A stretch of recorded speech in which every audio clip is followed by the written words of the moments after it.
بيبتدي فيلمنا في مدينة في كولومبيا، وقت ما بيكون مايكي بيتكلم في التليفون، وبيوصل باري مدير شركة لشركته، وبيلاحظ ان الحرس اتغير من كولومبيين لأمريكان، وكمان بيدخلوا الموظفين الأمريكان وبيرفضوا يدخلوا الموظفين الكولومبيين. ولما بيوصل مايكي بيشوف حراس واقفين عند المخزن بره، وبعد شوية بيتكلم صوت غريب في الصالة والكل بيكون سمعه. ولما موظف بيوصل لمكان الإذاعة بيلاقيها فاضية، بيقول ان عددكم 80 موظف ومطلوب ان يتقتل 2 خلال 30 دقيقة، ولو ما حصلش هيحصل حاجات تانية كتير. وكمان بيلاقوا كل الخطوط اتعطلت، فبيحصل حالة من القلق بينهم وبيفضوا كل الأدوار. وكمان بيلاقوا النوافذ بتتغطى بدروع معدنية علشان محدش يقدر يعدي منها. كل ده وفاكرين ان رامز جلال بيعمل مقلب فيهم، فبيجتمعوا في الساحة علشان يلاقوا مخرج للمشكلة. وبيجي عامل اللحام وبيقول للمايكي ان اللحام ممكن يخترق الابواب لكنه ما يعرفش في وقت قد ايه. وبيبدأ مايكي يقلق انه ممكن يكون الكلام ده حقيقي، وفي مجموعة بتطلع على السطح علشان يشوفوا مخرج فوق. بيحاول العامل باللحام لكن مفيش اي نتيجة ولا تأثير، ده حتى الباب ما بيكونش سخن مكان اللحام. وبتعدي النص ساعة ومرة واحدة وبدون سبب بتنفجر راس واحدة على السطح، وكمان في الساحة بتنفجر راس واحد تاني. الكل بيجري يهرب وبيحصل حالة من الفوضى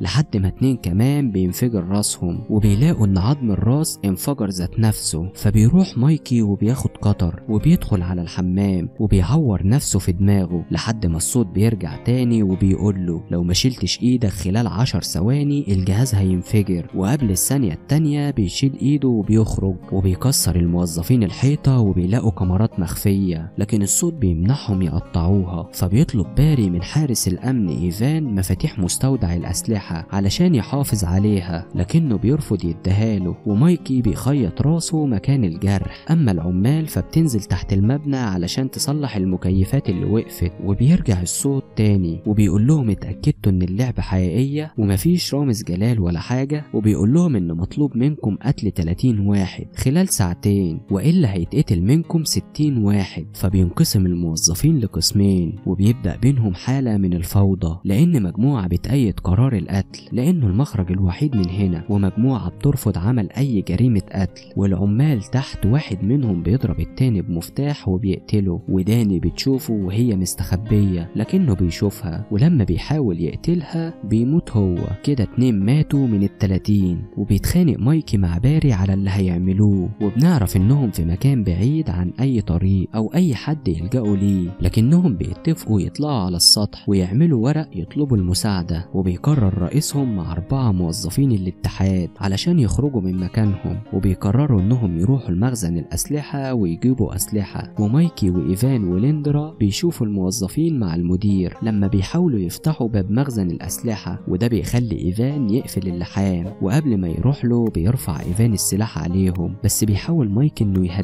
ولما بيفتحوا تاني اللحام بيضرب مايكي النار على الخرطوم، وبيوصل مايكي للمجموعة وبيحذرهم من الموظفين اللي تحت، وبيطلعوا على السطح وبيحاولوا يعلقوا ورق المساعدة، لكن الحرس اللي تحت بتضرب عليهم نار وبتصيب واحد منهم وبيكونوا تبع الصوت. ولما مايكي بيحاول تاني بيحذروا الصوت من رفع الورق، علشان كده اصحابه بيمنعوه. وبيقول مايكي ان الحكومة هي السبب لانهم من وقت ما انشأت الشركة وهم مركبين ليهم اجهزة في راسهم ودلوقتي بيجربوا عليهم، لكن ليندرا بتقوله مستحيل. وباري بيضرب مايكي بطفاية حريق على دماغه وهم نازلين، فبيقع وبيغمى عليه، وكمان بياخد المسدس. ولما بيحاول ياخد المفتاح من ايفان بيرفض وبيرميه، علشان كده ويندل بيطعنه وبيموته. وبياخدوا ليندرا معاهم علشان يجيبوا المفتاح، وبينزلوا ياخدوا مفتاح المخزن وبيفتحوه. فبياخدوا الاسلحة وبيجمعوا الموظفين كلهم في الساحة تحت تهديد السلاح، ومايكي بيفوق وبيروح معاهم. فباري بيقرر يخلي رجالته يقسموا الموظفين لمجموعة من اللي عندهم اولاد اقل من 18 سنة ومجموعة تانية من اللي فوق ال60 سنة. ولما بيحس ان المجموعة اللي فوق ال60 سنة عددهم صغير بيبدأ يختار عشوائي من الموظفين التانيين، وكمان بيختار مايكي. ولما واحد منهم بيقاوم بيتقتل على طول. بيبدأ باري في قتلهم واحد ورا التاني، ولما بتطلع داني وبتشوفهم بتنزل تاني بسرعة، وقبل ما يجي الدور على مايكي بتقطع النور كله. فبيبدأوا كلهم في الجري، وده بيخليهم يضربوا النار عليهم بعشوائية وبيقتلوا فيهم. عليهم، بس الموظفين بيقدروا يمسكوا واحد منهم وبيضربوه، ومايكي بتساعده واحدة وبيمسكوا التاني وبيموتوه. ووقت ما بيكون الموظفين مستخبيين بيتكلم الصوت تاني وبيعرفهم ان فاضل دقيقتين ولسه فاضل واحد يتقتل، والا 30 شخص هيتقتلوا. فبيدخل موظف ومعاه مسدس وبيشوف ان في واحدة مستخبية، ولما بيروح علشان يقتلها بتيجي ليندرا وبتهجم عليه وبتعوره، لكنها بترفض انها تقتله. لكن الوقت بيعدي وبيتقتل 30 شخص، وبيرجع الصوت مرة تانية وبيعرفهم ان دي المرحلة الاخيرة، وفي خلال ساعة واحدة اكبر شخص هيقتل ناس هو اللي هيفضل عايش، وان باري قتل 11 شخص وويندل قتل 7، علشان كده كلهم بيبدأوا يقتلوا ببعض. والاسانسير بيعطل بباري لما بيقتل واحد وهو طالع، وليندرا بتقابل مارتي وشيت وبيجمعوا القنابل اللي انفجرت من الموظفين اللي ماتوا، وبيكون هدفهم تدمير الجدار بيها. وبتقول للمايكي في الميكروفون انه يقابلها في الدور الاول، لكن ويندي بيوصل للدور وبتيجي ليندرا تقتله، رصاصها بيخلص، علشان كده بيقتل مارتي وشيت، بس ليندرا بتاخد فاس وبتقتله. واخيرا مايكي بيقابل ليندرا، وباري بيقدر انه يفتح الاسانسير، وكمان داني بتقدر انها تعدي وتطلع. فبياخد مايكي القنابل في جيبه وبيهجم عليهم فينيس بالمولوتوف وبيحرق واحدة. ولما بيطلعوا بيقابلوا باري بيضرب عليهم نار، فبينزلوا تحت بسرعة وبيضرب باري النار على فينيس وبيقتله. وبيظهر ان ليندرا اتصابت برصاصة، وكمان داني بتوصل بالاسانسير، لكن